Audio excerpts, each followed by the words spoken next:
Good evening, everyone, and welcome to our March meeting of the Adult Social Care, Health and Communities Overview and Scrutiny Committee. Can I ask Democratic Service Officer, have we any apologies? Thank you, Chair. We've had apologies from Councillor Cameron Emery and Councillor Andrew Simpson, and Councillor Christine Ware is in attendance on behalf of Councillor Simpson, and some committee membership news.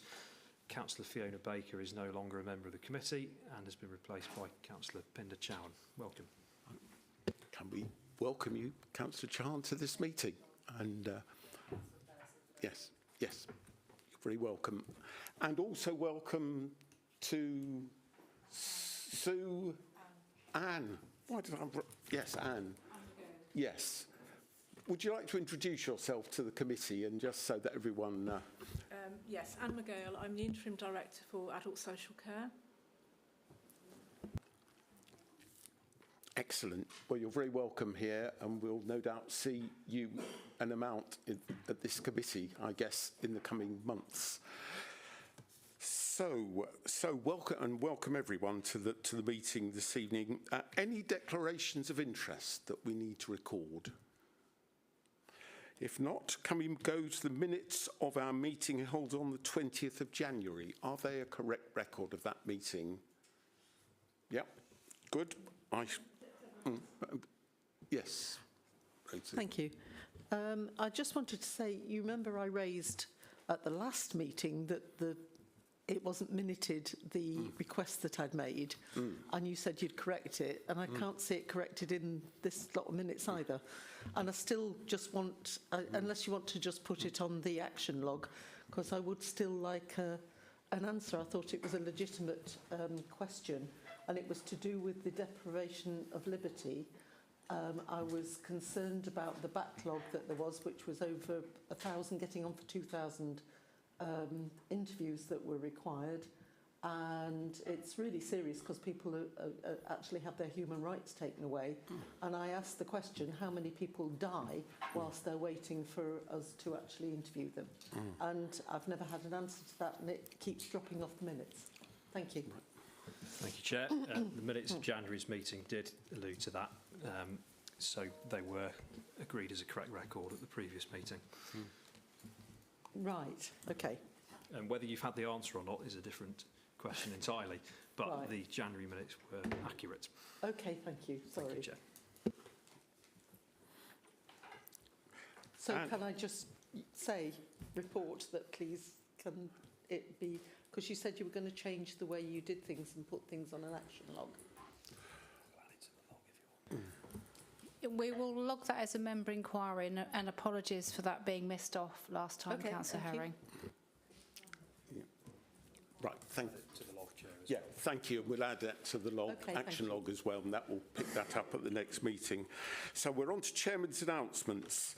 We're being webcast, so we need to speak into the microphones as we always do these days.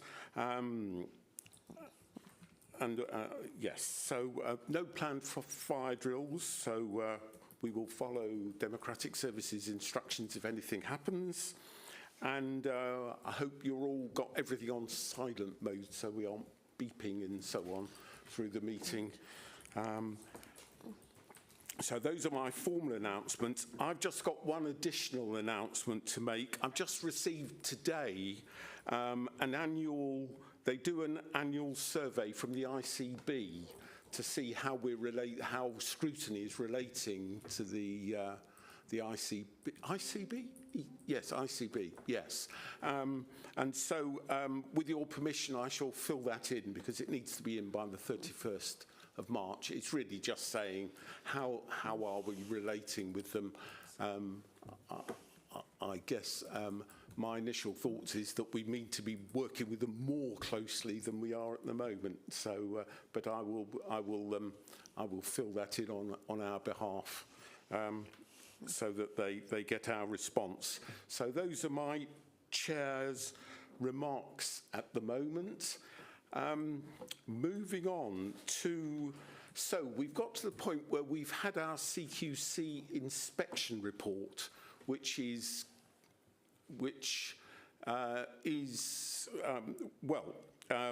so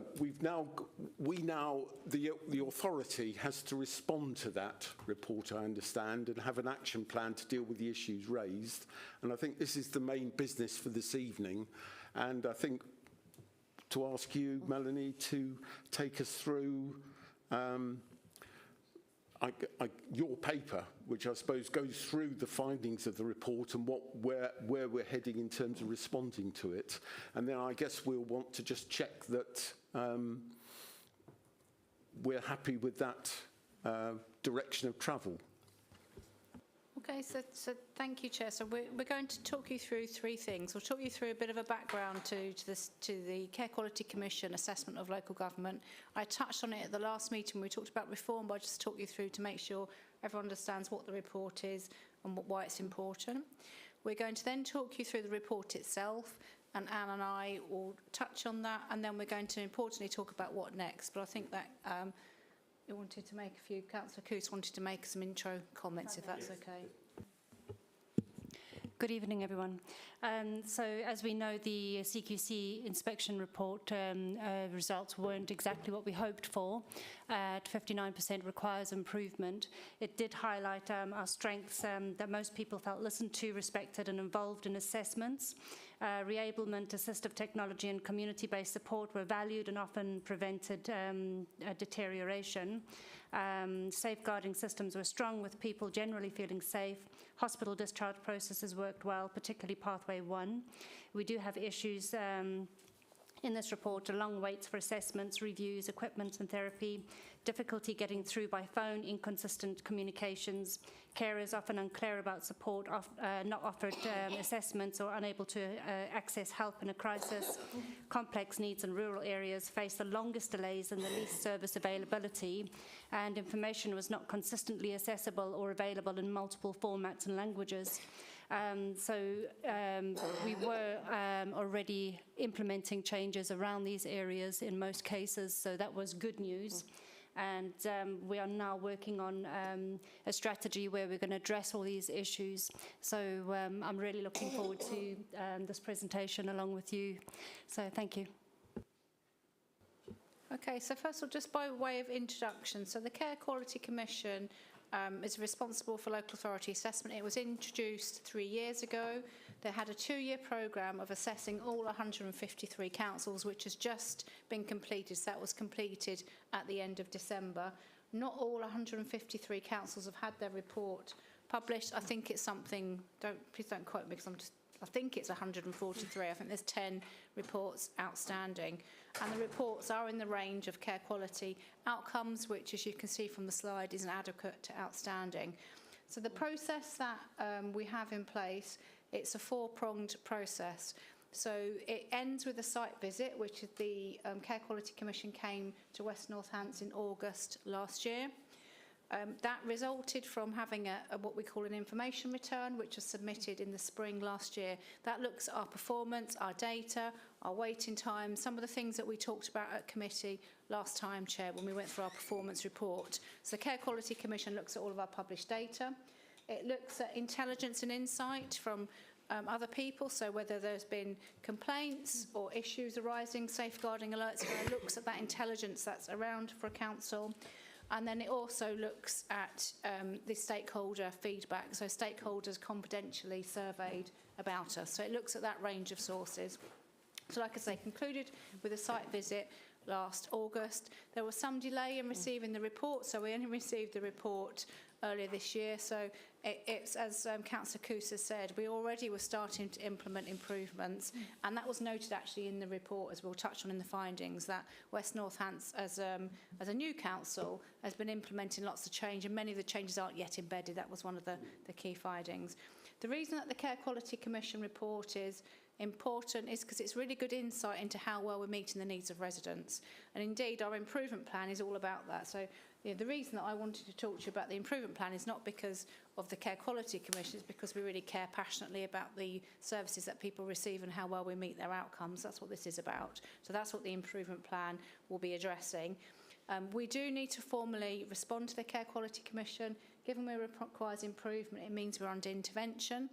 because there's an expectation that we're all good or outstanding, so we're not yet good enough, which is the requires improvement.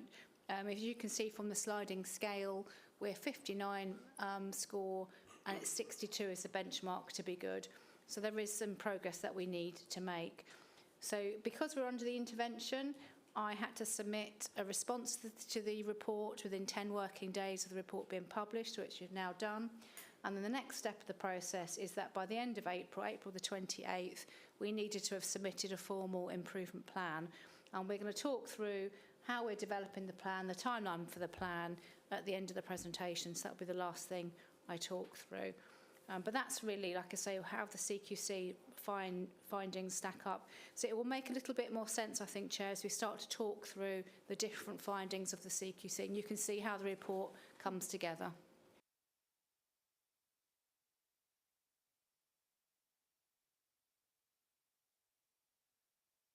If people have any questions on the CQC process, if you like. Rosie. Oh, I just wanted to ask, since they've completed the work, how many are in the inadequate group out of that? You know, where are we proportionately amongst all of the assessments that have been made in the country? I haven't got that information to hand, so I believe there are 2 inadequates, so East Riding and Blackpool.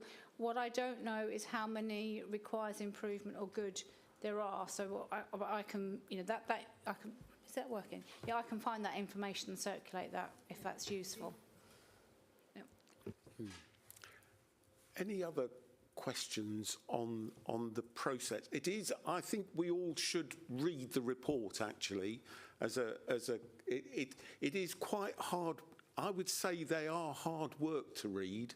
I think it's written in it's fairly jargon ridden to me, speaking as a kind of somebody who reads a lot of reports. I think so, but I think it's worth us reading them. I think it's probably also worth looking at reports of some of the authorities which are in the outstanding category, just to see what an outstanding. I think the Torbay one is very interesting to read, because that's kind of got some outstanding, and you get a sense of what they're doing that makes them different from where we are in a way. Don't think it's worth reading ones that aren't good, really. I don't think that helps us very much. But I do think to read our one would be really useful for everyone, and then we can see what the journey we need to be on is. Yes. Thank you, Chair. Can I just ask about the DSHD? How are we expecting them to intervene? That's an excellent question, Councillor Adkins. At the moment, we're not quite clear what the Department of Health and Social Care will do with the councils under intervention. So that at the moment that we know that we need to submit a plan to demonstrate our improvement, it's not yet clear how they will prioritise improvement journeys, because I've just said there were 3 inadequate, I think it's 2 or 3 inadequate councils. In terms of requires improvement, clearly there are those that are towards more of the inadequate or have inadequate features, and those that are more requires improvement have features of good. I'm not clear if they're going to be treated equally. So there's quite a lot for us to discover as to how that will be approached. There are people that have been appointed to support councils who are under difficulty, but at the moment the priority is given to inadequate councils. It does mean that we're able to draw upon support from partners in care and health who are funded by DHSC for improvement, and we've already done that, so we'll touch on that when we talk about our improvement plan. But we've already drawn on support, and we've undertaken a rapid review in learning disability, for example, in January, that was funded through partners in care and health. I just wanted to say hopefully they'll recognise all our good work and that we were only a few marks away. Yes, yes. I was just wondering, do they give a breakdown of departments within adults that might need particular attention, like, for example, mental health or anywhere else? Do they detail that, and do they give us the opportunity to then, improve those particular areas? Because I think what I'm reading here, it's very overall kind of, people feel heard, people feel this, but have we actually got to? Have they pointed out the root of any issues or any, and have they pointed towards any other cultural issues that we may have in the organisation as well? Yes, and we'll be covering that off when I talk you through the report. Okay, any other questions, or shall we move on to the next section of your report, Melanie? Okay, thank you. So I'm going to talk through some of the broad headings, and I recognise, Councillor Chairman, that they are broad statements. We're then going to be going into the themes, and I'll describe how they structure the report and the themes, and Anne and I will talk through some of the things that we noticed, but equally reference some of the things that we're already aware of, and that will be part of our improvement. So this is broadly some of the areas that they said were of strengths and problems and what people experience. So they do look at the experience that people say they had, and they do listen to individuals, carers and stakeholders. So it's a broad set of people when they think about experience. So yes, we found that most people felt listened to, respected and involved in assessments. So that was positive. However, they also found examples where people were waiting too long for assessment reviews, equipment and therapy. That I have to say that we've improved the waiting times for assessment, equipment and therapy now, so they are virtually non-existent, those waits. But at the time of the assessment, back in August, that was the position. They recognise our strengths in, I suppose, the strength-based approaches around reablement, assistive technology, community-based support. So we're very proactive in that part about recognising when people need, I suppose, like a short-term intervention or some support, particularly to avoid longer-term care. So that came through as a real strength in our assessment. We were really proud of the work on safeguarding. So our safeguarding outcome was good. So we were good in safeguarding, which coming in September as a statutory director really gives me comfort, because that's one of our key cornerstones in adult social care, is our duty to protect people with social care needs from abuse and neglect. So the fact we're strong is really excellent. And they noted the work that we have around the Adult Safeguarding Board, and they noted that some of the work in hospital discharge worked really well. As Councillor Cousas talked about, there were times when people found it difficult to get through by phone. Some of the carers had said there weren't often an assessment, even though those carers had had an assessment, because we checked. There's clearly something there about our information, people not recognising that when they've had work that's been undertaken, so that's something that we need to develop. And then there was this issue about people in rural areas facing delays. So although our waiting times would suggest that wasn't an issue, there were staff and colleagues who had said that they found difficulty at times accessing support for people in rural areas. So that was some of the consistent feedback there about what people experience. In terms of the key strengths identified by CQC in their summary, so I've touched on some of this. There were some really good examples of inclusive planning, cultural awareness and sensitive human rights-based decision-making.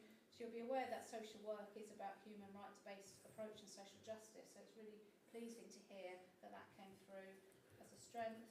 They recognise that we've invested a lot of effort in our prevention offer and community support, but equally recognise that it was early days in implementing that strategy and approach.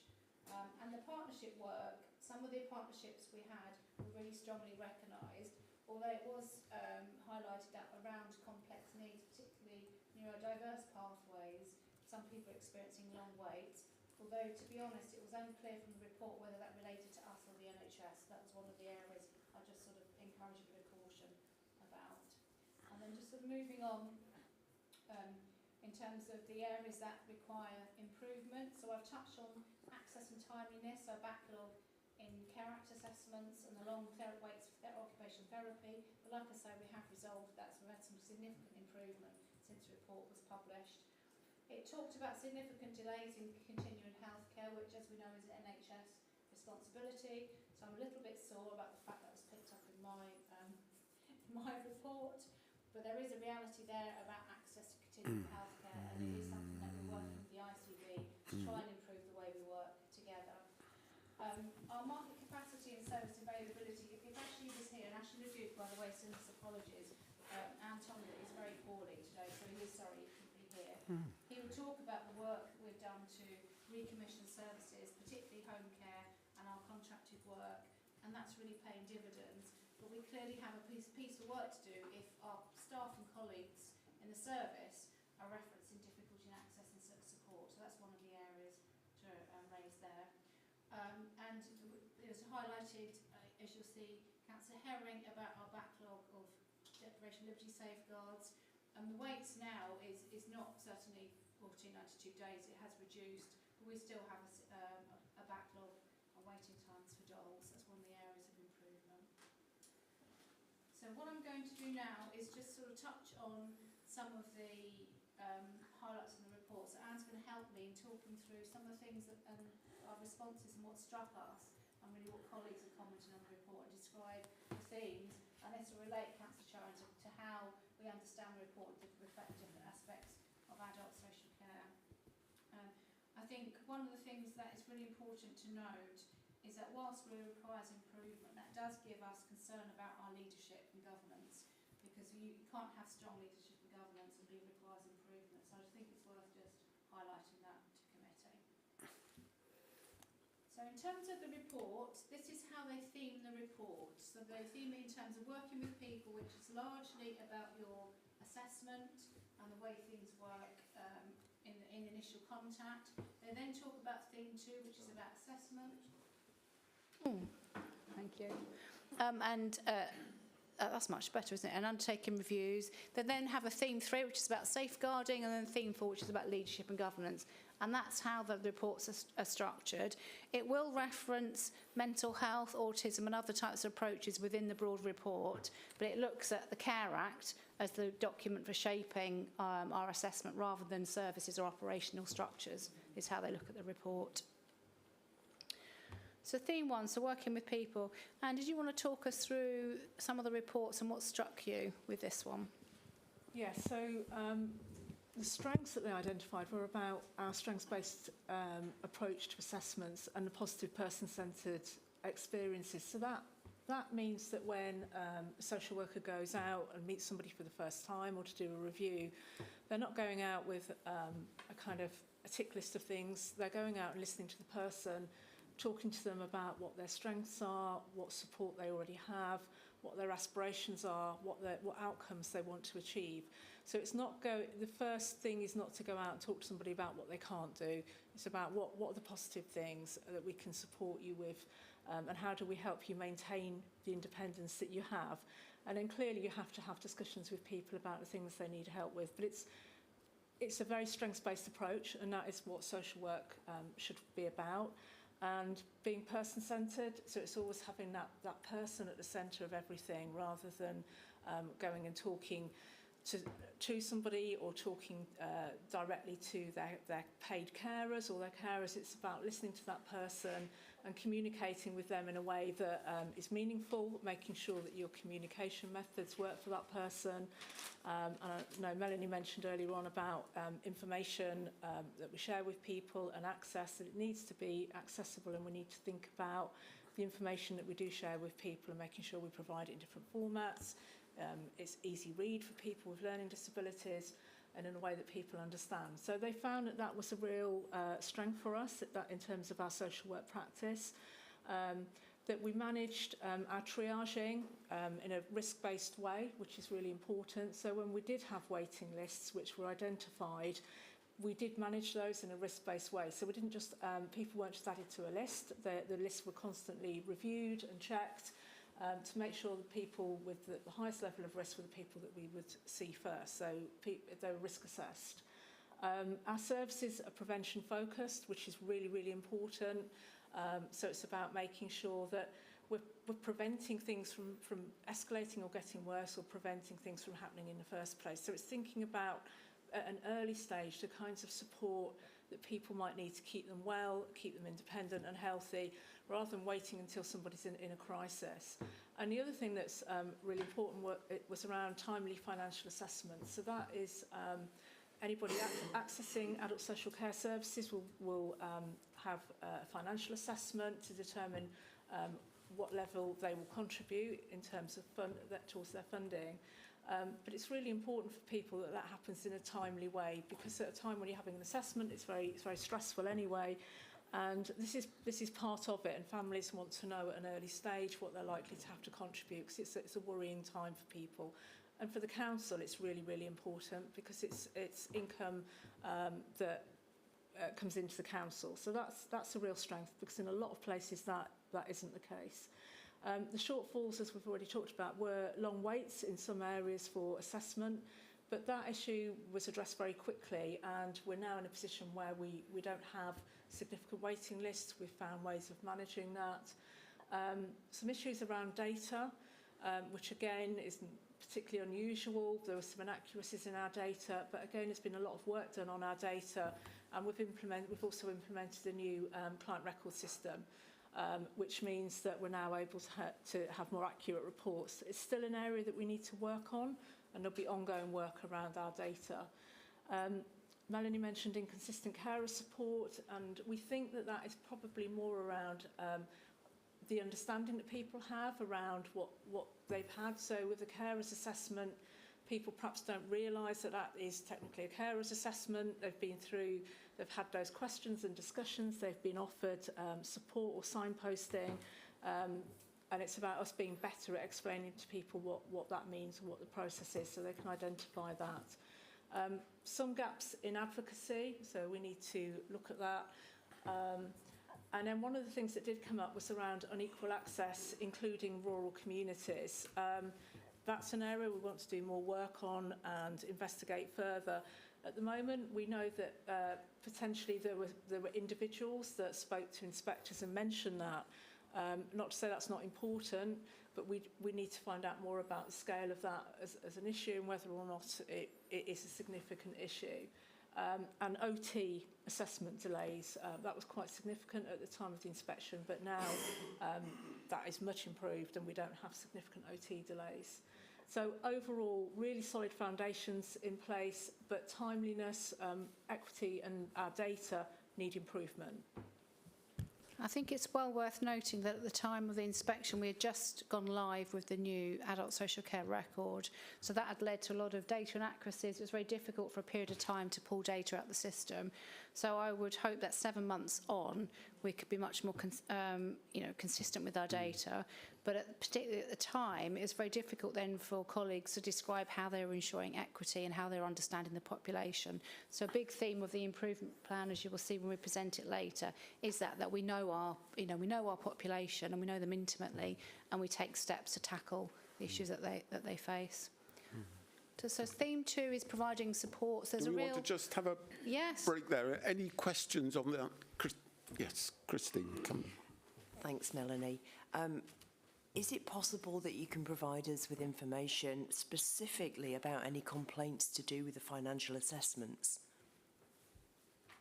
Yes, we track all of our complaints monthly and have data on the number of complaints. So we should have the complaints data in the performance report that we respond to committee. So I don't know if we've got the past papers that we could check, Richard, whether we reference complaints. If we don't, I can send a note round about our complaints and how many relate to financial assessment. I think we did have a report on complaints last time.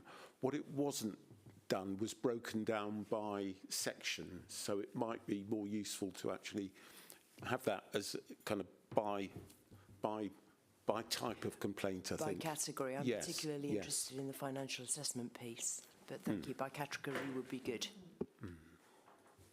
Yes. I think you're coming on, obviously, I'm more interested in what you're actually going to do about some of these shortfalls, and you said you're going to go on to that part. But one of the things, well, several things that were of concern to me, one of them was somebody waiting over an hour on the phone to get through, and that person, to have waited that long, that person must have been desperate. So it isn't just inconvenience, that's somebody who's desperate on the other end of the phone. So, and I realise that it may not all be in your control. I'm not sure whether the phone calls are coming direct to you or are they coming through the central call system. So I'll be interested to know how you're going to tackle that. And obviously, as a councillor for rural areas, I'm obviously concerned about the access, the delays in actually getting the assessments, and the fact that the strengths you said were was working well is discharges from hospitals. That is not the experience of all of our constituents in the rural areas because they come out of the Oxford system and it is not always smooth because of the difference in moving from the healthcare system into a council-led system. It's not always a smooth ride there. So I'd be very interested to know what your comments are on that. And also, just as I did mention to our chair, that one of our members of the public, our very engaged members of the member of the public, Jean Lineker, she did tell me about delays in assessment. She was referencing it to a gentleman, and I said, well, we can't discuss individual cases, but the experience that she was telling me was more recent than you're saying, giving us assurances. So I'd be really interested to know what you said. Was it 110 days? It's gone down because you've got it under control. So I'd be interested to know what the delay actually is now on average. Thank you. Sorry, I was just asking Anne whether we could pull up the last performance report that we presented last time, because that did have the current waiting times on it.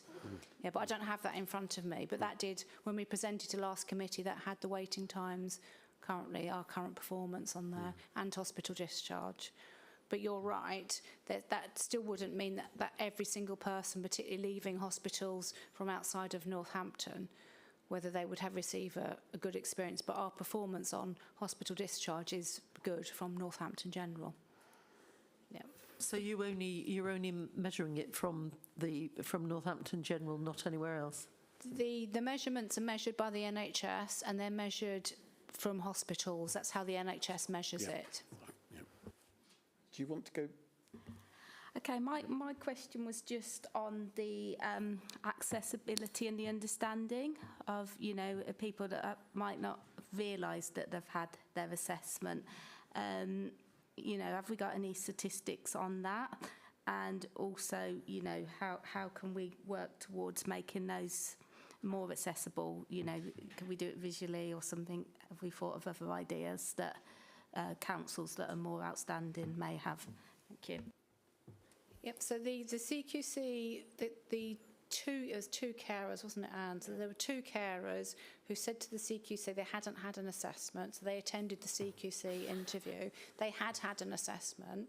So for those two, so what we're doing in the process is making sure that when we're doing the work that we're talking to carers, and so they're more consciously aware. As Anna said, we do lots of work with them and there's processes. So we're making sure that we name it as an assessment.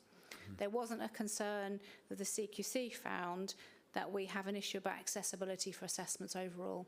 In fact, some of that was noted as a strength in the CQC report. Susan. It was more of a suggestion than anything about the phone calls and people waiting on the phone for long periods of time. Is there any way that a callback system could be implemented, like they do with a certain appointments that you make these days, where you actually get a call back when the operator's ready rather than sat there waiting on the phone? Yep. So I forgot, Councillor Herring, you also asked me about the calls, and there were so many questions, I missed that one, so I do apologise. It's just I'm not sure whether the phone people can phone into your department directly, or whether they have to come through the centralised system before they get onward, and therefore sorting that problem out isn't entirely in your control. Yeah. So we use the council system is call handling system, and I do believe they do operate some of those processes, but it's not something I know intimately, if I'm honest, because that's run by customer services. But in the main, the calls are handled with a very good pickup rate on the council's performance on call handling. Yeah.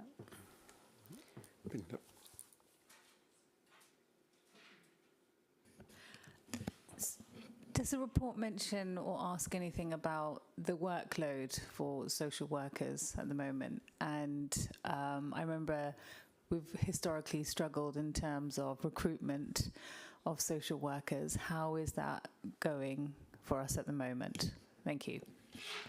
So unlike Ofsted, the CQC doesn't look at workload for staff, but they do talk to staff about how they are and how they feel about working for West Northants Council. So there were, in the learning and development section, which we're yet to come on to, but that will talk about colleague wellbeing, so I'll come on to that in a moment. In terms of our own processes, we undertake regular staff surveys and track wellbeing for staff, and we also undertake the health check for social workers, which is an independently assessed report on us that enables us to look at workforce wellbeing. And then in terms of the vacancies, the recruitment for social work is pretty reasonable. There's one or two, I suppose, consistently vacant roles, but we haven't got an issue with vacancies in adult social care.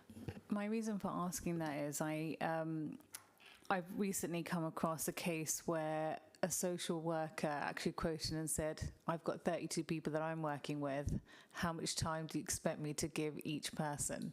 So I think that to me is a concern and a bit of a red flag. You know, if they're saying that to people that they're actually caring for, and that's a direct experience. So I do want to share that as well. Thank you. Yep. So yeah, I'll be very keen to see that individual example as well. If you could contact me with that contact. Thank you. Okay, so theme 2, providing support. This looks at our commissioning of services. Hang on a minute. Just Anderson just wanted to come in. This is a subject matter that you and I... Sorry, thank you. This is a subject matter that you and I have already discussed, and as far as CQC is concerned, it's the advocacy. If you've got somebody who can advocate for you well, then you usually manage to achieve your end. And the people you come to talk to are excellent. But if you don't have an advocate for you personally within your family, and you look at the number of people around a ward waiting to leave or generate some interest in their case,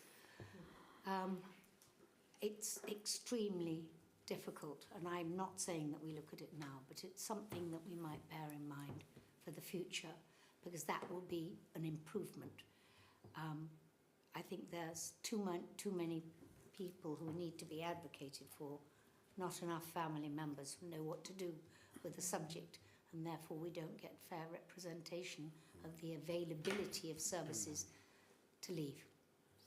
Yeah.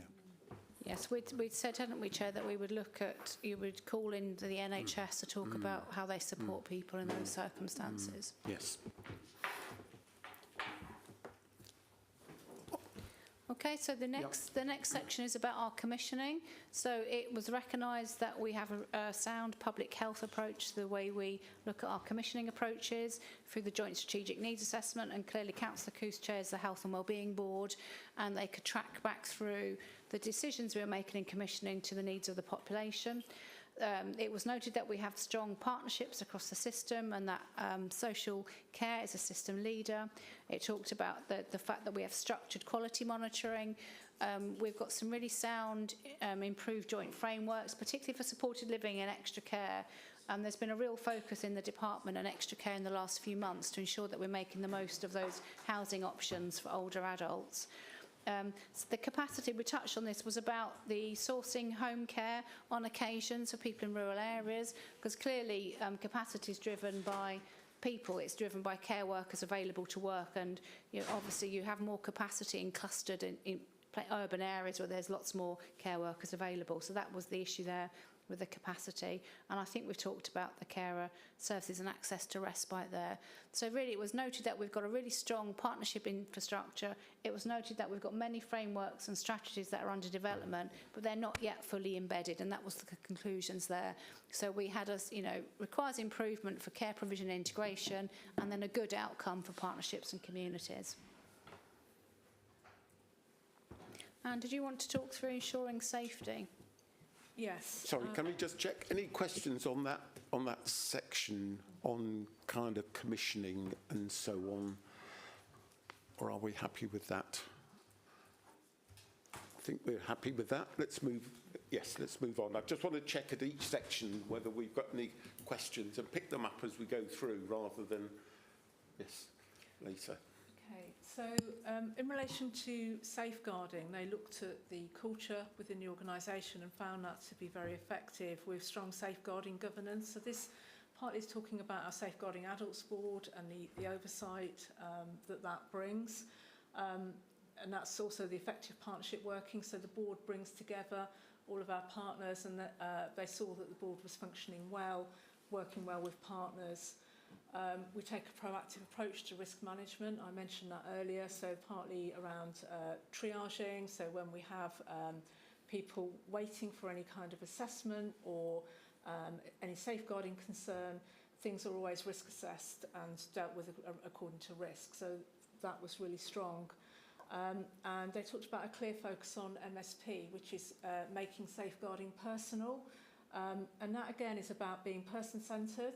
So if we're working with somebody where there's a safeguarding concern, this is about actually talking to that person and finding out from them what is the outcome that you would like. Because sometimes people might be the victim of some sort of abuse. It could be financial abuse, it could be another sort of abuse, but it's really important in that situation that you don't take over and put your kind of views onto that person. They need to have a really strong voice about what they want and still feel really in control of that situation. And as long as they've got capacity to make those decisions, sometimes you have to kind of accept that people perhaps want to deal with something in a way that you might not think is the way you would do it, but it's about putting that person at the heart and making sure that you're really clear about what is it they want as an outcome in this situation.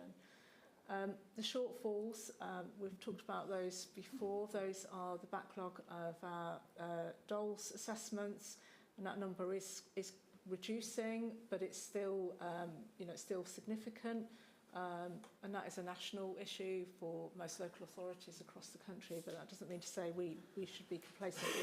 We are constantly risk assessing those as well and triaging those.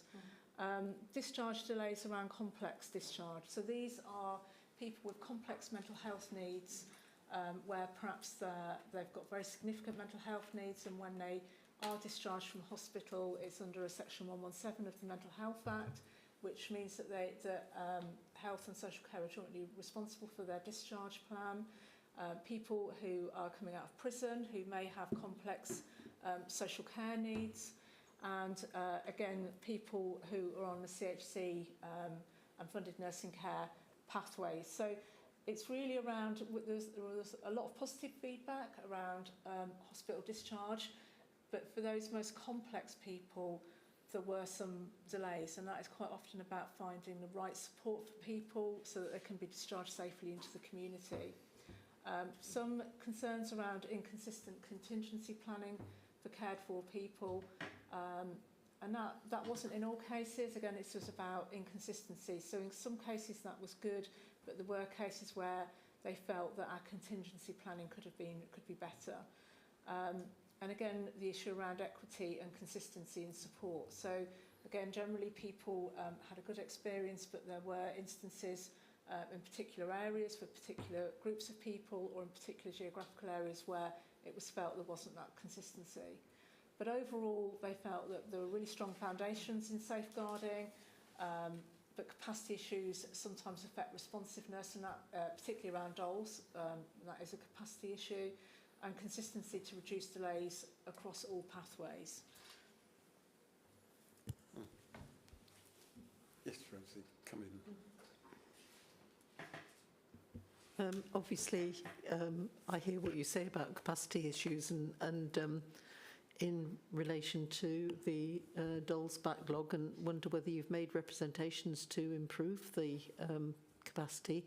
And I also wonder, have you taken on board how you're going to be able to cope with complex discharge of mental health, etc., when the NHS have just ordered the removal of 287 inpatients in St Andrews? So starting with the last question, so as I understand it, the NHS England are looking at the licensing of the secure and forensic placements. So those people aren't ready to discharge, so it wouldn't be an impact for us in Northamptonshire. And equally, we'd only be responsible for the discharge of people from West Northamptonshire. So it's a national service, St Andrews. So if there were people returning home, they'd be returning to their place of origin. So I don't believe we have any, we're currently actively discharging from St Andrews. So 2 people from St Andrews. Yeah. So on that. In terms of capacity for deprivation of liberty safeguards, so just as a reminder, it's a process that also involves the Section 12 doctors. There were a range of people that needed to coordinate for that capacity, and there is a shortage of doctors nationally. So some of the capacity is about our own best interest assessor.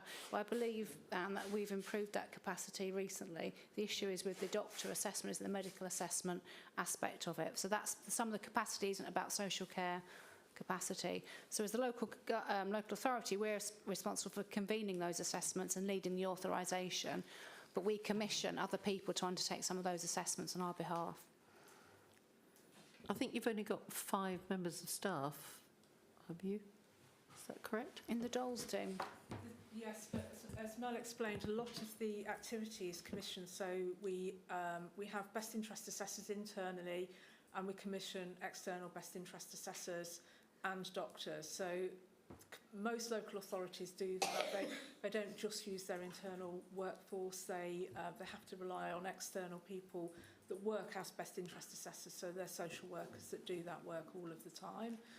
So it's a mixed approach. And as Mel said, yes, we commission doctors, and so it's around their availability, and they're in high demand nationally because of the national issue across local authorities. So it is a case of us constantly looking at our list, risk assessing and prioritising as best we can, while we try and develop more internal capacity as well, by making sure we're offering that training for existing social workers to complete their best interest assessors training so they can become BIAs, and to try and grow more of our own internally.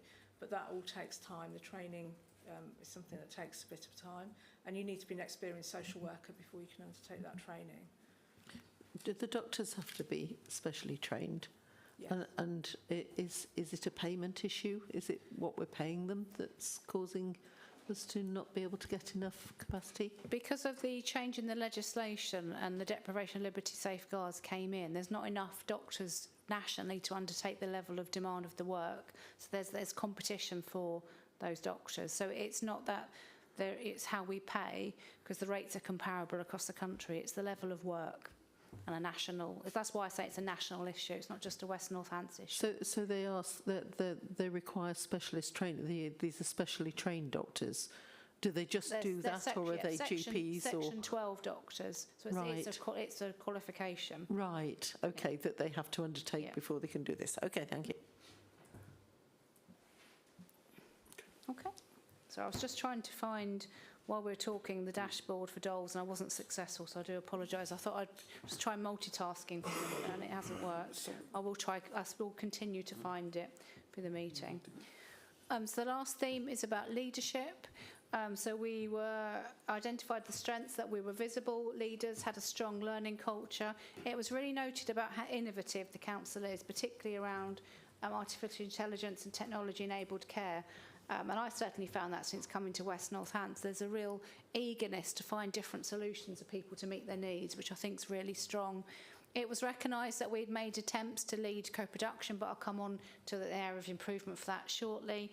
And it talked about that we had a visible and clear structured governance. It did talk about some of the workforce pressures, and it noted that at the time of the assessment, I hadn't yet started, so there was an interim leader. There were a number of senior leaders had left over the last 12 months, so it recognised at this sort of transitional stage. We have now appointed to the Director of Adult Social Care Ops, and we've got a steady interim here with Anne, so I do think we're past that phase of the leadership transitions. So it noted a really positive overall culture, but we did have issues about leadership stability.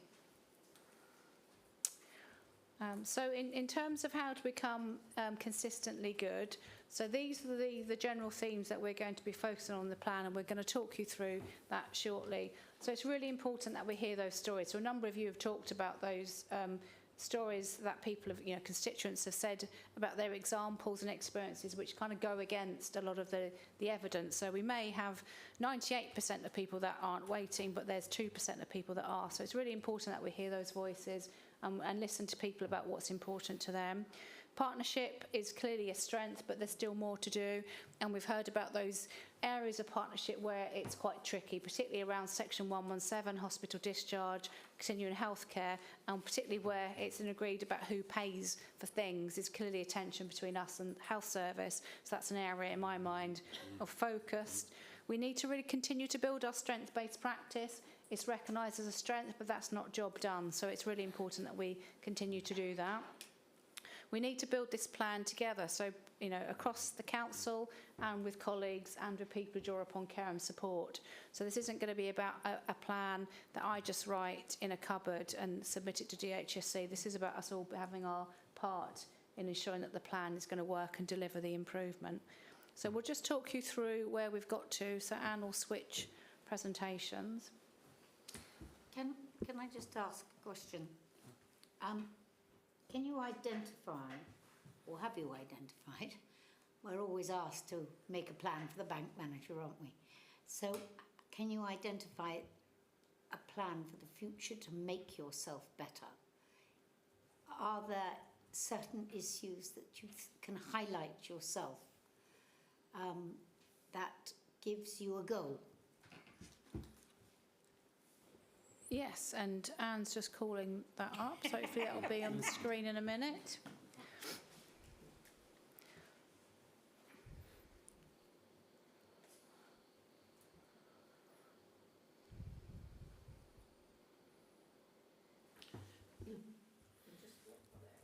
Right. I was just going to make a comment while we were waiting for it coming up that I think somebody said about, we were only 2 points or 3 points off good. I'm sure we're aiming to be better than that. I don't think we just want to get over the line.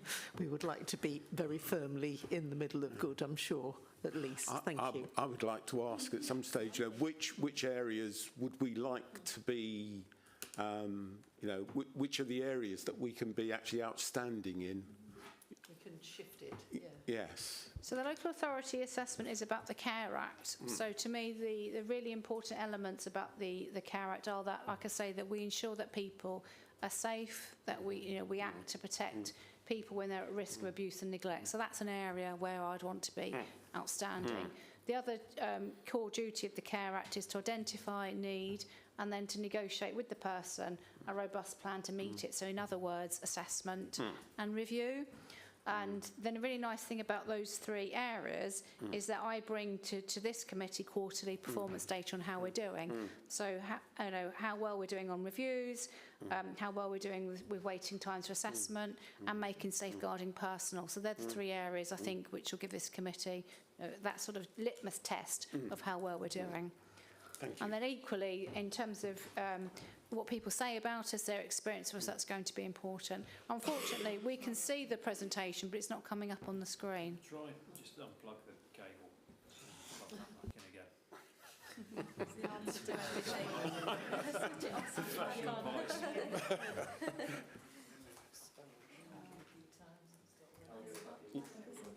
Yes.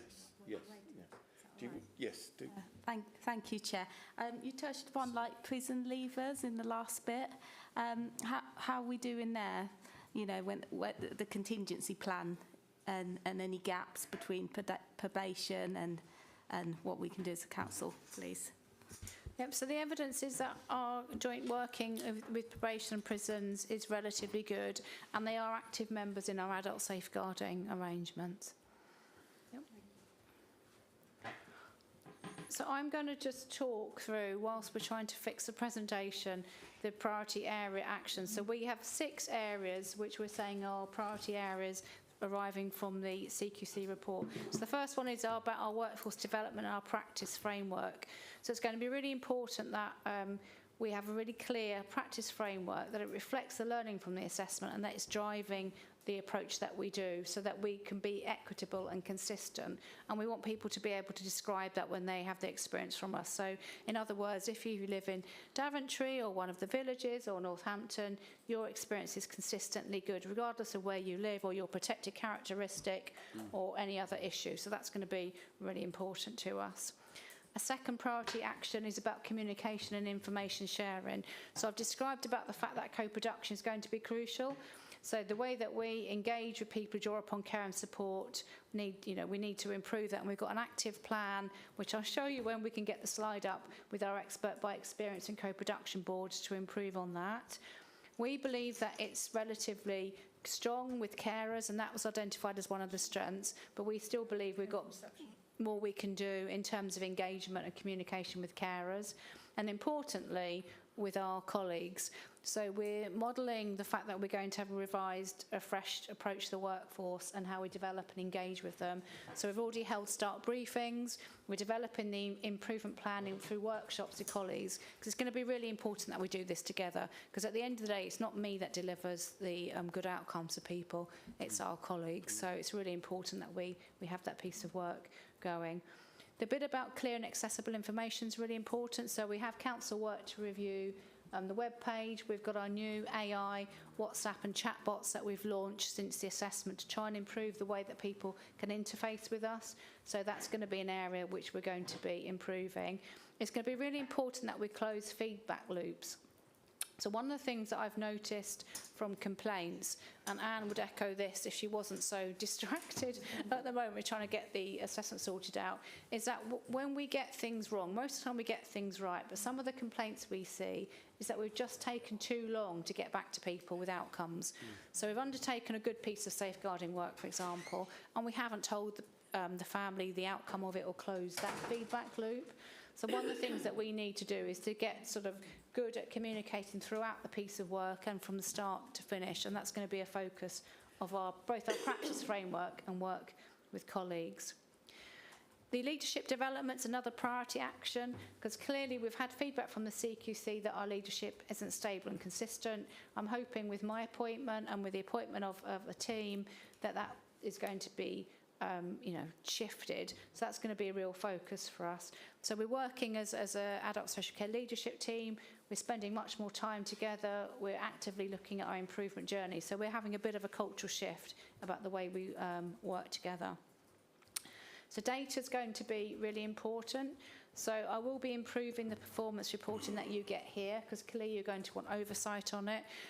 We've brought 2 reports now, and I think the second report was better than the first report, but I will need your help in shaping that report so that you get some really good information that you think tells a story about adult social care and the experience of people, because it's no point me just telling you things that I think you should know about. I'm going to need your help in ensuring we've got that transparency and that performance approach to what we're doing. So yeah, I'll need committee's help in that, Chair. Is it worth just coming in on that one? Yeah. Because, I mean, I noticed that, again, we've got the report going to Cabinet tomorrow, which is fine, but it's probably this committee could do more useful discussion on it and a more in-depth discussion.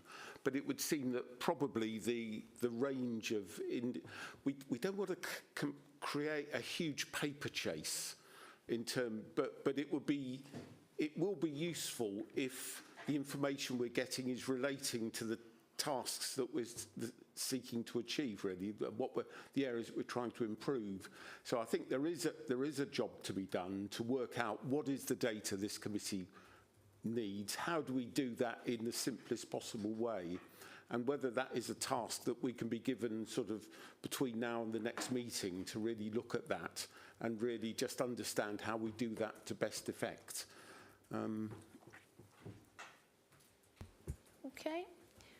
And then clearly we need to focus on specific areas of performance. So we've still got further work to do about the timeliness of assessment and to be consistently evidencing that we've made improvements there, because it's a very recent improvement. Similarly, with access to OT and equipment, we've made an improvement, we need to sustain that. We've talked quite extensively today, quite pleasingly, about deprivation of liberty safeguard authorisations. So clearly that's going to be a focus for us. So that bit about not just being able to demonstrate our performance and have transparency, but to have made improvements where we need to. I've touched on partnership working, so we need to strengthen the partnership with the NHS, and particularly on, as we've described, some of those more I hate the word complex, quite honestly. It's not particularly strength-based, but in areas where there's difficulty and involves multi-agencies, and particularly to grow our relationship with the adult social care providers across the patch. And then lastly, we need to develop a clear programme of work to understand the experiences of people, both colleagues and people who draw upon care and support, and to ensure that their experiences we can demonstrate through data that they're equitable, diverse and inclusive. So that means diversity, whether because of a predicted characteristic or where you live, whether you're urban, rural, or whether you have an experience such as a complex disability or health issue. So that's the 6 priority actions. I do have a lovely slide, which I can't show you, it seems, that sets out the timeline and where we are. Right. So what we'll need to do is to circulate. I'm so sorry, Chair, that we can't present on the screen. One of the questions I was going to ask was, how do we make sure this is done in a timely way? Well, that's a question we need. How are you going to be sure that you're producing this in a timely way? Our end point is obviously submitting the plan to DHSC at the end of April. The midpoint is that being presented, so Councillor Coos will present this to Cabinet in mid-April. So that means that the final draft plan to hit that timeline needs to be produced by the end of next week. So we've got a programme of activities to get us there. So we've had our colleague engagement events, and we'll have workshops with staff through March. We've met with the co-production boards. This is people who draw upon care and support, and I have a workshop with them, I think it's next week or the week after, to start looking at the improvement plan. We've got feedback from this group. So all of that information will be pulled together and produced in a draft plan. And there are the activities that we've already undertaken. So we've produced the learning and development policy, for example. We have a refreshed approach to training, because through the CQC report you can see that some colleagues said they weren't sure about the training offer, so we've refreshed that. We've undertaken a practice audit so we can check compliance with the training, so that we can make sure not only are we telling people about it, but we're checking they're doing the training. We've recruited for specialist roles, and we've got a new recruitment advisor who's helping with the roles that are harder to recruit to. So we're tackling recruitment in that way.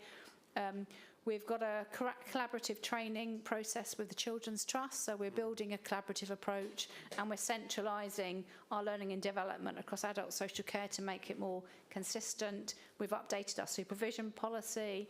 And we've got a new newsletter that's launched to keep people in touch with changes. We're moving to a single triage process for adult safeguarding.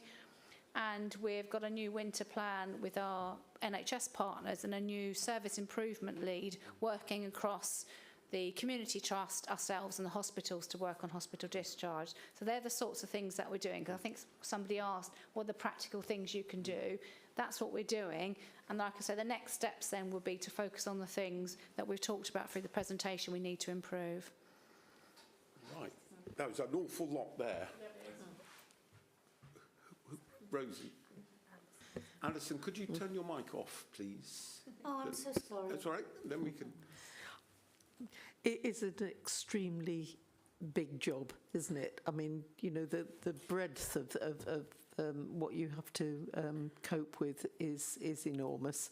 And I like the fact that you still want to hear about the 2% that where it doesn't go right, and you want to hear about people, because we are talking about people's lives.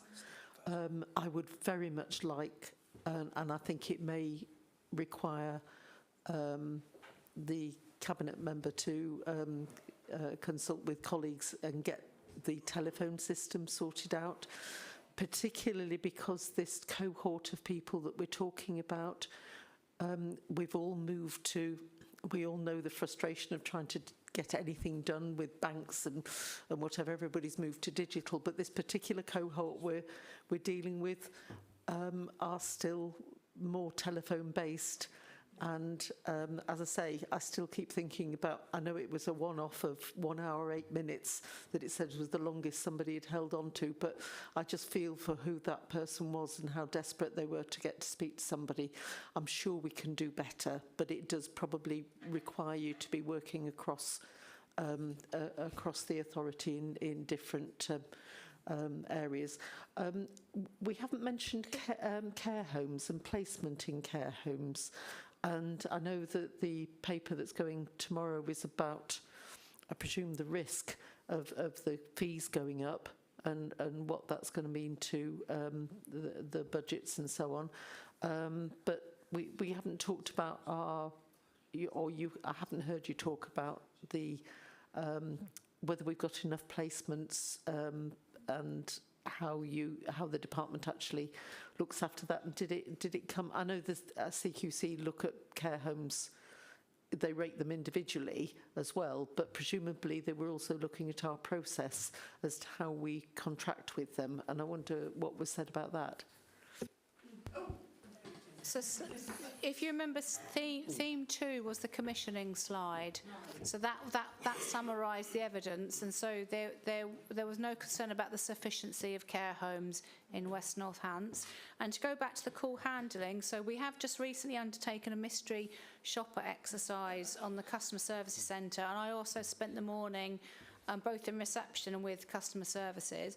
So what I didn't see, and what we haven't seen in our data, is any evidence of calls waiting. But what we have found is that when people call through, we take information and pass them very quickly to assessment. We think there's more opportunity we can do to give better information, advice and guidance. So we haven't found call waiting to be the issue. The bit that we're going to be working on with customer services is the quality of that, so about increasing information, advice and guidance, and less about taking down somebody's details. So that's the improvement we've identified. It's not been call waiting. Thank you. Christine. Thank you. I'd like to build on what Councillor Herring has said, but also what Councillor Eastwood and Councillor Gaskell said. I agree totally that this demographic is probably more comfortable speaking to somebody. And you mentioned specifically in your clear and accessible information piece, AI and chatbots. I'm as interested in how people can speak to a human. I think it's particularly important, given Councillor Eastwood's comment about not everybody can advocate for themselves, and sometimes there needs to be a three-way conversation. You can't do that through technology. I also think that technology does rely on a certain amount of assumption about equality. Not everybody has access to all of those things as well. So I think we've got to look at that communication and data information in the widest piece. Thank you. Absolutely agree, and Anne touched on this in some of the comments. So technology is a massive enabler for people with a disability and older adults who have difficulty communicating. So the use of technology-enabled care has transformed someone's ability, if they lack speech, to be able to communicate verbally. The Brain in Hand app for autism, which enables somebody to organise the day. There's a whole plethora of examples of technology-enabled care that has really heightened someone's ability to do that. But you're absolutely right, it's about having multiple means that are appropriate to the individual and a communication strategy for them. So that's really important, because it's one size doesn't fit all. And we do have some areas where there is issues about connectivity, but technology-enabled care, it also uses analogue, so they're not just digital opportunities, they're analogue opportunities as well. Was there anything, Anne, that we found in the Learning Disability Review about access? We know that there's more work that we want to do around accessibility for people with learning disabilities, and making sure that all of our key documents are available in easy read format. We do have some, but not enough. And so we're doing work at the moment to make sure we're increasing that. There's a particular software you use to develop easy read, to make sure we've got enough licenses for people to be able to do that, and to skill people up to be able to do that quickly. So if we want to send out a letter or whatever it may be, we can do that quickly, and it's not a long process. So there's always more that we can do, and yes, it's not one size fits all, but we know that easy read is great for lots of people, not just people with a learning disability. So it's about anything that we produce, really making sure we're not using jargon, and it's in, plain English. And we're available to talk to people as well. As you say, sometimes people struggle with receiving information, written information. So having that option to talk it through with somebody and sit with somebody to talk about it rather than just expect somebody to read it. So there's much more we can do, but there are already things in place. Thank you, Chair. I think a lot of people with learning disabilities tap into multisensory issues. So they tap into audio, they tap into visual. I mean, visually, 60% people are going to remember things more, including people without any neurodiversity. So is that something we can be sort of a bit more forward-thinking in as well for the people with learning disabilities, please?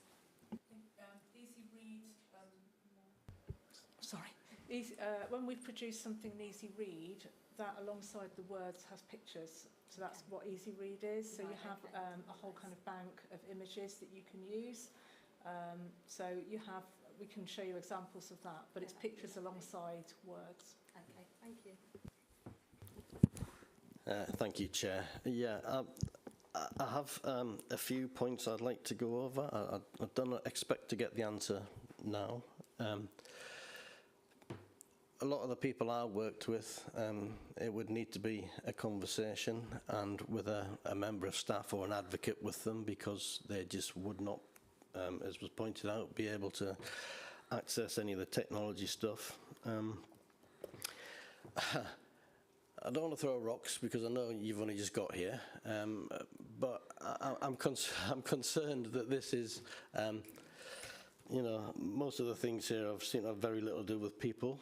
At the sharp end, a lot of this is process, data. As an organisation that does nothing but governance and handle data and follow legislation and stuff, I'm wondering how this would relate to our social care providers who may not get the best CQC reports as well, because outside when you're looking at them you say, oh, that's terrible, but we've clearly got the tail wagging the dog, because most of this is something that the council does every day, and we've only just got over 50% of a pass mark for ourselves, so I'm cautious about being in a big glass house. So, does any of this have anything to do with our frameworks that we've just introduced? Ashley's not here, so I don't expect any of you to have an answer here, but I was going to have emailed him and given this to him. But, the people that need the support at the sharp end, a lot of this doesn't seem to affect them. It affects us on the operations side. And I'm conscious that also, let me get down there. We have different levels. You're looking at, does somebody come out of hospital and get the support they need from there is one thing, through the aging process, but also people that have brain injuries or mental incapacities that they're trying to live their lives and just need support to do that. Those companies, their manpower is at the front line helping people. If somebody in the office hasn't dotted all their I's and crossed all their T's, they'll get a terrible report. And where we do data handling and all the paperwork to the nth degree, we have a lot of issues as well.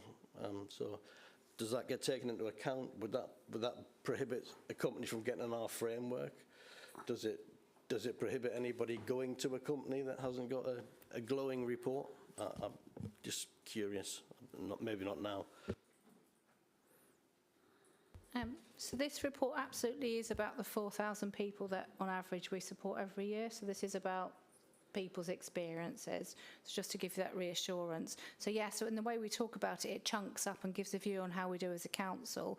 But that's made up of all of those hundreds and thousands of conversations with our colleagues every day. So it's just to give that assurance. This is our inspection, so you're right, the care providers, if they provide regulated services, receive their own inspection, and we will only do business with people if they're good or outstanding, and we will support people to improve if there requires improvement.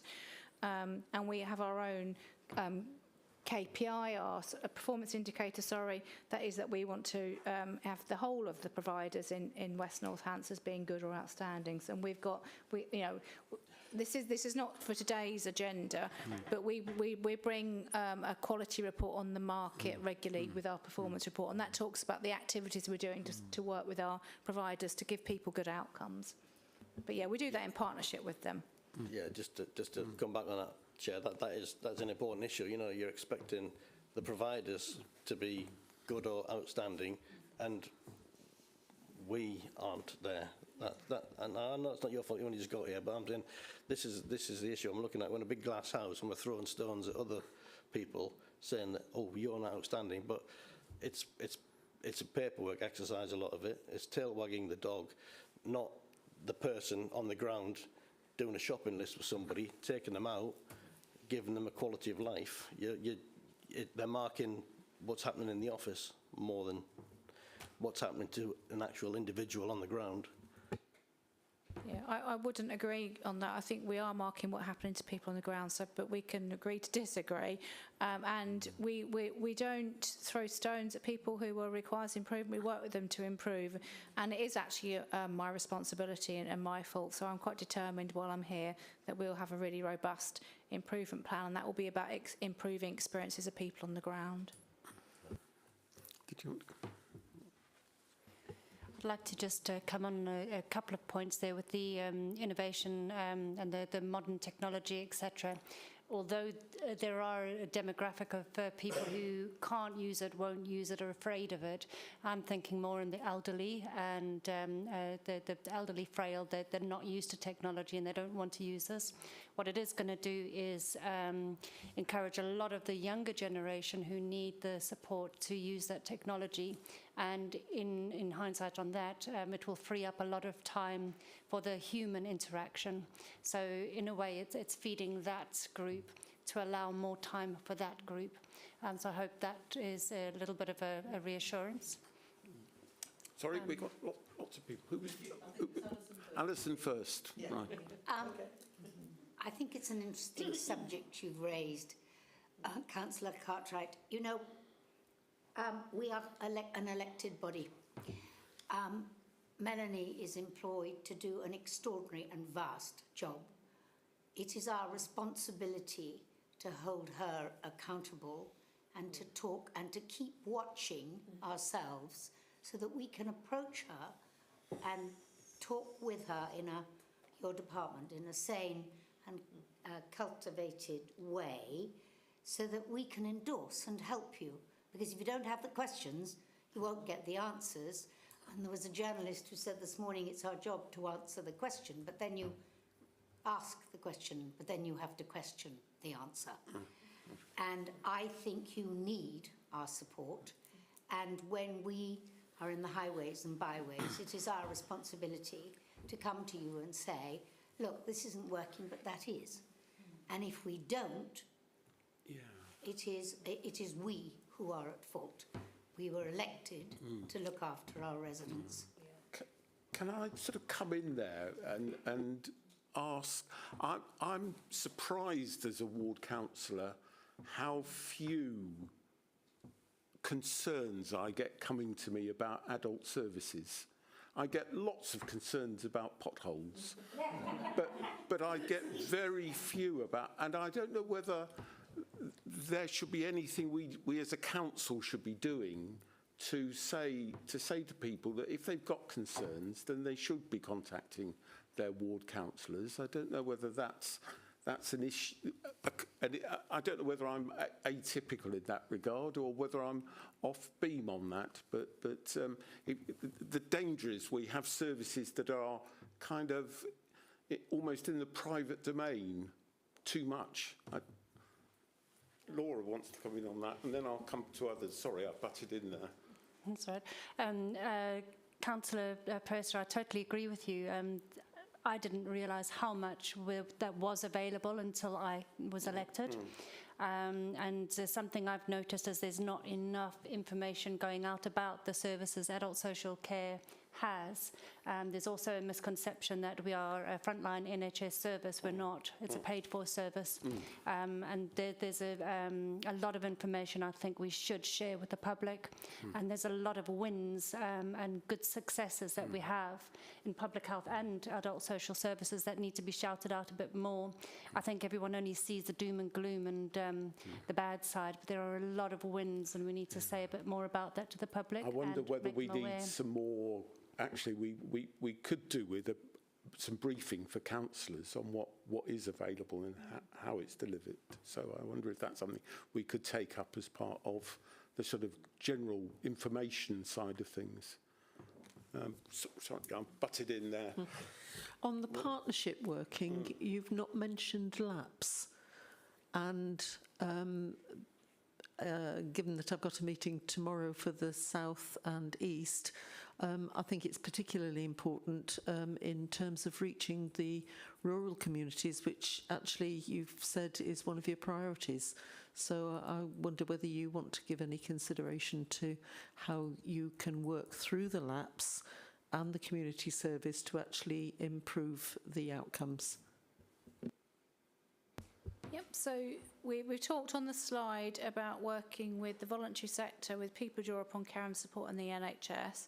The vehicle for doing that is through our community neighbourhood model, which is the LAPS. So I don't talk about them because that's more the, I think Agent mentioned the systems and processes. That's the system and the process. It's much more important about the outcomes of working in people's neighbourhood. But yes, the LAPS is our operating model as a council. So we've organised adult social care, commissioning, public health by LAPS in order for that partnership to happen. In which case, and it seems because it's all been refreshed again and we've got new people, new chair and all the rest of it, I mean, be interesting. We'll report some more. I'd like to see that effort coming through to the actual lapse. I haven't seen it yet, but it's very early days. I'm working down the... Working around the room. Just very quickly, I know we've mentioned communications a few times, and it is a minefield, you know, for people that are trying to look for that support and help. But I think that a particular area that we do get stuck on is that transition from when someone's 17 to when they're 18. All of a sudden, they're an adult.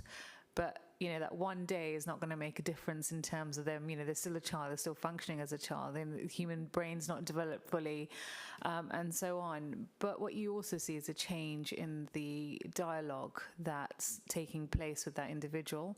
All of a sudden, they're being spoken to as an adult. And I feel that there's a gap in the service, you know, between, it's almost like that youth service in between needs to still take place. What you also find is, you know, parents that are taking care of those young people are still there. You know, say, for example, a child has a neurodiverse need or a mental health need, and parents need to still be that communicator in between, help them get to those appointments and so on. All of a sudden, the onus is on that individual who's now 18 and not 17. And it's a lot of pressure on that individual. And I'd really like to see that improved, because actually, you know, that individual, even though they're 18 by age, is probably not, you know, do you know what I mean? There's a big gap in that service and the way it's transitioned. And I think a lot of people need to be brought on that journey, especially the parents as well. It's not, you're just an adult and we're going to communicate with you like this. I think that's one area we do need to address. Thank you. Yeah, we completely agree. So through the Special Educational Needs Improvement Plan, we have got a work stream for preparation for adulthood, and the parent partnership have been really active in that piece of work. But you're absolutely right, because as councils, what we're about is regulatory frameworks and legal statutes and mechanisms to do things, and that's different. That is on a day. So unfortunately, there is a different legal framework from being, you know, 17 and 11 months and 30 days to 18. The piece of work is about the work you do with the family and the person before the 18th birthday. So that's where the improvement is. And that's the bit that we're really keen to be doing. Sorry to interject there, but Actually, what we do need to look at is maybe a change. I understand what you're talking about, the legal framework, but actually to have something in between, a service in between. So I don't know, if between 18 and 21, for example, that's like a youth service, and then they're adults. I get that's a lot of work, but I think it's actually quite critical in terms of managing that. So I just wanted to put that there. Thank you. I think we're looking to, between ourselves, this committee and the Children's Committee, to do a piece of work on that transition between children's and adults. Yeah. I think We've got a meeting on Monday as well, so just Yeah, we have. joint working is really important between both committees. We are looking into doing that, and it's the support of the parent, because the parent doesn't just necessarily go away. Obviously, the age for consent in the child becoming an adult and going to medical appointments and whatnot on their own is there, but it's the actual that there's still a lot of families that rely heavily on the parent to help them. Thank you, Chair. I want to acknowledge Councillor Coose's comment about the blended approach to communication, really, and I think it bears witness to this. One size doesn't fit all. We have got to have a real blended approach. It puts pressure on your team to provide all of those different things, and I acknowledge that. I also acknowledge it can't be done by next Thursday. But I think it's the blended approach that I'm looking for that would give me comfort that whether you're a 17 tipping into 18, whether you're an 84 tipping into dementia, whatever your issue is, there is a communication method that suits your particular need. So thank you for saying that. Adrian. Thank you, Chair. Yeah, I would also just like to say it's not. All right, technically it may be an age thing, but it's not just an age thing. It's also a mental capacity thing. A lot of my work was with supported living and people that obviously need support. They can live as independently as they can, but they still need staff to help them do a lot of things. And while some of their parents are still alive, you can't just say, oh, they're over 18, so they're an adult, so they can make their own decisions, because they can't. But at the same time, it's not a doll's situation as such. So there's still there's a gap, and I don't know that's necessarily something that we can look at today, but that there's more ways of communication than else. Yes, and you're absolutely right. In every case, we have to. It's just about being person-centred, and one size doesn't fit all. So when we are talking to somebody, we need to think about how they want to communicate and the best way to do that, and think about mental capacity when we're communicating with somebody, particularly about an important decision. So we have to be aware of the Mental Capacity Act, and when we consider that, it's at a moment in time and about particular decisions. So somebody might, as you say, be able to make a decision about what clothes they want to wear in the morning, but they might not have the ability to make a complex decision about some very complex medical intervention or something like that. So that's why we have to think about individual situations and look at each thing in its own right. It's not a one-size-fits-all. You don't say somebody doesn't have mental capacity, full stop. They might have in certain circumstances, or somebody with dementia may have fluctuating capacity. So you're absolutely right. We have to be really mindful of that when we're doing our work. Thank you. Sorry. Yes, come in. Sorry, just say one more thing. Thank you, Chair. I think also we need to look at the ongoing support, particularly for the children becoming adults or people without mental capacity. I think that's absolutely crucial that they've got that ongoing, trusted, consistent support.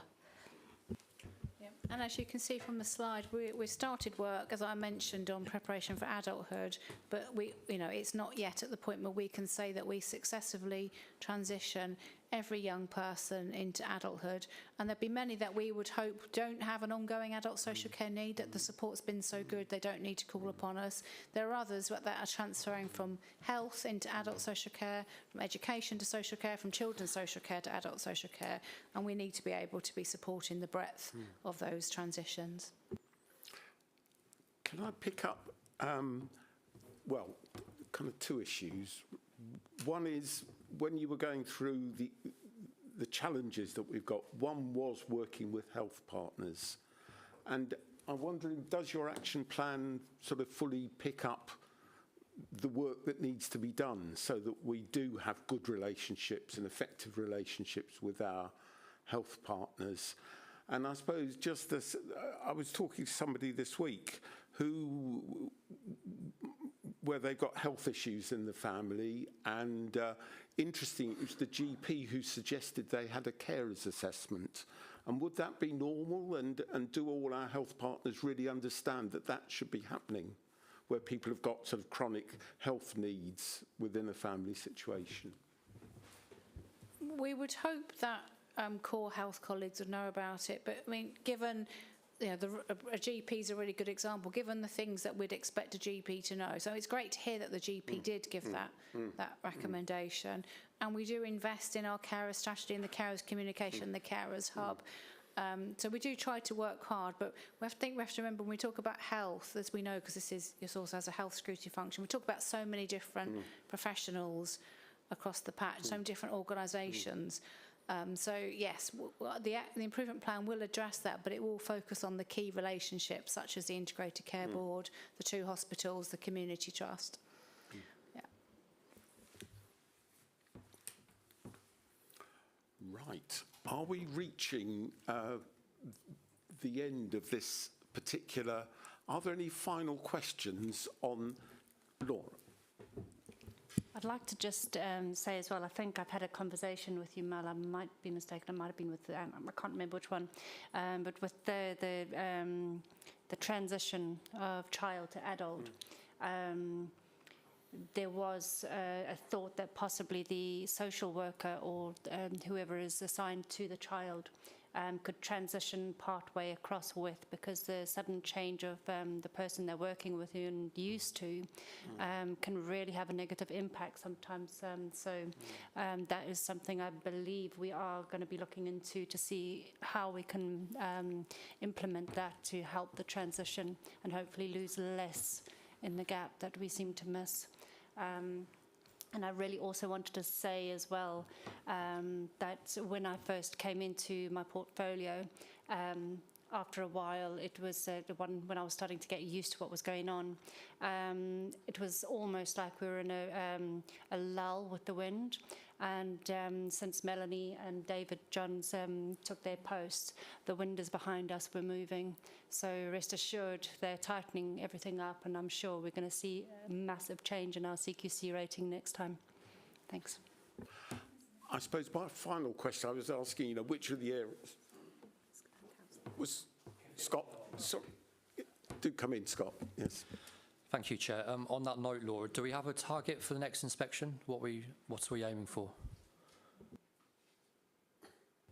Do you mean a target in terms of the outcome that we would like to have? Yes. So I mean, I would like us to be having a top end of good outcome, and be good across all our themes with outstanding features. And do we have a timescale for that? Is it 3 years? The CQC announced yesterday that they've completed all 153 assessments, and they're just producing a paper on next steps. So yeah, so I can send the link around to that paper when it's published, if that's useful. Right. Thank you. So thank you very much for a very full report and for answering a lot of questions. I suppose my final question is, which do you think are the most challenging areas that we've got to tackle? Which are the ones that are going to be the hard ones, do you think? I mean, I'll give an answer, and it'd be interested to hear Anne's view, but I think it's in the consistency of decision making. So any large organisation, working on getting people to have the right level of independence, because to do the personalisation that we've all been talking about, that one size doesn't fit all, we need to give an individual response, takes freedom of decision making. You have to empower staff. You have to let people go off and do the relationships. At the same time, we're also saying we need to control what people are doing, control decision making. There's a paradox there. So getting that right, the right sort of bit about, we give people frameworks, we give them procedures. I think I can't remember Councillor Cartwright's term, but we give them this sort of wraparound at the same time as training them and leading the practice. I think that's a real tricky balance to do to get for staff to feel they've got the freedom and flexibility and creativity to build relationships, but equally have got the support of an organisational framework. To me, that's the difficult thing to crack in any social care organisation. Yeah, I would agree. I think consistency was a theme that came up throughout the report, but we're a large department. We work with a lot of people across a very different areas. So we've talked about rural areas, urban areas. So having that consistency is always going to be challenging with a large workforce, the geography of where we work. So that will be the challenge, that no matter where you live and what your needs are, you're going to get a consistent response from us. So that is the area we need to work on. Yes, and I think when I've read other reports, the high-performing ones are ones where there's a really strong culture within a department, where everyone knows their role, feels supported, feels engaged, enthusiastic about moving the service forward, and everyone buying into that. So that's probably where we need to be getting to, really.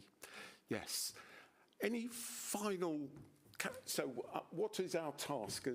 Do we need to endorse the report or support the report? Or Richard? Note, Chair. Note, right.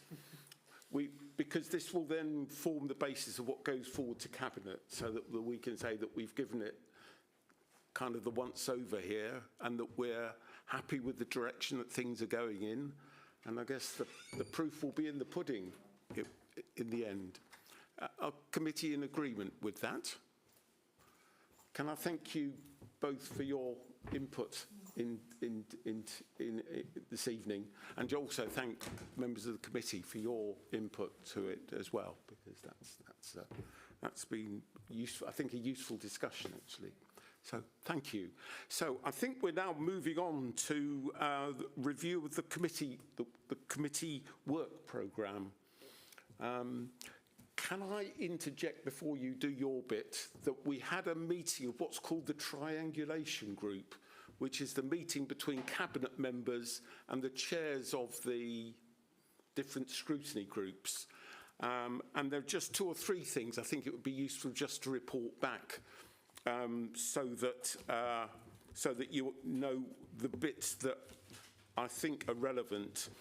One was that when we're setting up task and finish groups, and we've got a couple that we're into, the process will now be that the different political leaders will make sure that we get a balance on those task and finish groups, and they will nominate people to join those task and finish groups. So that was one bit that was agreed.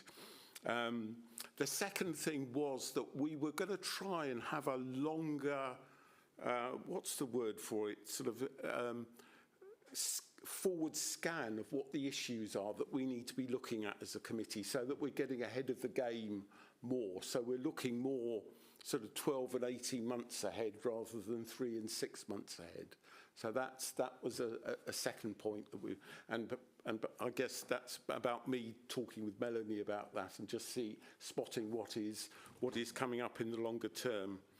And then just to note that we've got 2 joint, which sort of cuts across what Richard's about to say, but we've got this transitions work between children's and adults, so we'll have a task and finish group looking at that. And we've also got the task and finish group with whatever we call the place, with the 58 tasks to review. I think there's a general thought we need to chop those down into manageable that 58 is too many, then we'll have to get them down to manageable chunks. But so those are the two joint areas. And then Richard is going to talk about the rest of our current work year in terms of tasks that we've got. Thank you, Chair. On the subject of the Sustainability Strategy Task and Finish Group, we did actually have a fairly politically balanced spread of nominees from this committee. We had yourself from the Labour group, we had Councillor Simpson from the Liberal Democrats and Councillor Eastwood from the Conservative group. We just need a Reform UK nominee, but I'll email your group business manager and establish who that's going to be. And then we need nominees from place, and then we can get that set up. In terms of the next meeting, it's on the 23rd of April, which is a Thursday. It's our last meeting, so we're having had an initial meeting last July on the work programme. We've sort of exhausted that work programme to a degree at the moment. So we've got one more meeting of the municipal year to cover. Essentially, if there's anything that officers wanted to bring forward with regards to CQC or members wanted to bring forward. Councillor Cartwright's got his hand up, Yes. Chair. Adrian, come in. Thank you, Chair. Can we squeeze in my look at the frameworks? That we obviously it was all sorted out before we got here, and it came into effect in June, I think it was. So, you know, how's that going? Are they fit for purpose? Do they need improving or getting rid of or whatever? See how we were getting on there. I did email Ashley. I know he's got the stuff. I told him there was no rush on it, but I mean, you know, if we're talking about April, then that's plenty of time, isn't it? Could you forward that to me as well, Councillor Cartwright, and I'll liaise with Ashley and Melanie and see if we can bring something forward on that to the April meeting if officers are happy with that suggestion. Okay. Thank you. Is there anything else, Chair, for April? Will there be issues that Melanie, you'd want to bring to the April meeting? So in April, we're due to bring the performance report. Right. And what we can do is make sure we're focused on our care quality report, which is the bit that tackles the care providers. Yes. If that's useful. Yes, I think that will be good. So through you, Chair, then, so April is performance report and frameworks, as suggested, and that, I think, 2 items probably lends us to about 8 o'clock in the evening, doesn't it? Right, the other area that I've got on my agenda is working with the ICB and the changes that are happening there, and when it would be appropriate to invite them back to talk about where they've got to. Maybe that'll be into the next year, perhaps at this stage, and it will be, perhaps we just, yes. I was just wondering, we were talking about joint working across different committees, and you just mentioned the ICB. Now, we've also got the local plan coming through, lots of house building and so on. I think one of the areas we do need to address is the health infrastructure and how we're going to support those communities. So I'd like to see that on the agenda somewhere, because it almost feels like planning or not talking to adult, you know, health and so on. So I really do think we need to try and get that on the on the agenda somewhere, if that's possible. Thank you. And I think it needs to be done quite quickly, because if the local plan comes, we're not talking to them, because I've had multiple meetings with the ICB, and I know there's lots of issues in terms of funding and all that kind of thing, but actually if we don't talk about it and if we don't put some pressure on, we're not going to get anywhere with it. Through you, Chair. So the current local plan consultation runs until the 28th of March, I think. So prior to our next meeting, but obviously there'll be further rounds of consultation beyond there. Once we're past the April meeting, our annual council meeting is obviously the 21st. But in respect to the work programme, we have provisional dates for next year. So we will start looking at work programming for next year. And as we've alluded to earlier, more of a horizon scanning approach of longer than 12 months, perhaps 18 months, 2 years. So certainly with the local plan, it's worth putting that into the pot for future consideration. Yeah, I just don't want to. I think, Chair, if you could look at dates in terms of, you know, when consultations are coming to an end, you know, where we might miss deadlines, that type of thing. I think it's really important, and obviously, as we've got the cabinet member here as well, to actually keep a close eye on that. and make sure that that's fed into in terms of everyone working together. I think we could miss some opportunities otherwise. Thank you. Yeah, thank you for that. Yes, and I'm very aware of. In fact, before the meeting, I was talking about how we could get a response in from this committee to the development plan, and also I think how we relate to the ICB and make sure that they're properly integrated in it. I'm not sure we've got it right yet, but Laura. When the NHS do come in, it might be a bit too late to speak to them then about S106 agreements and their support of the medical facilities. So if anyone's got any suggestions on how we can hurry that up. Sorry, I'm just going to bring something up. I think the problem with the S106 agreements is like when the developers they can pull out of them. They can just say, actually, initially we were going to say there's going to be a health facility here. Now there isn't. You know, we've had the same. If I give Coventry Park in my area as an example, there was going to be a school there initially. Now there's not. We're trying to say to them, well, actually, if you can't have a school there should be another public building. It should be, you know, a doctor's surgery. The doctor's surgery is saying we'll pay for the surgery to be built and we'll pay for it to be run, and we have the doctors. And the ICB is saying no, and obviously the developers are going to say we want 100 more houses because they want to make a profit. So again, there has to be some kind of balance there. When do we step in? What kind of checks and balances do we put in place in terms of planning and saying, well, actually, this is in here and it's solid and you can't move this, and in terms of the pressure that we're putting on the ICB on the other side in terms of health and so on. Scott, this is your moment.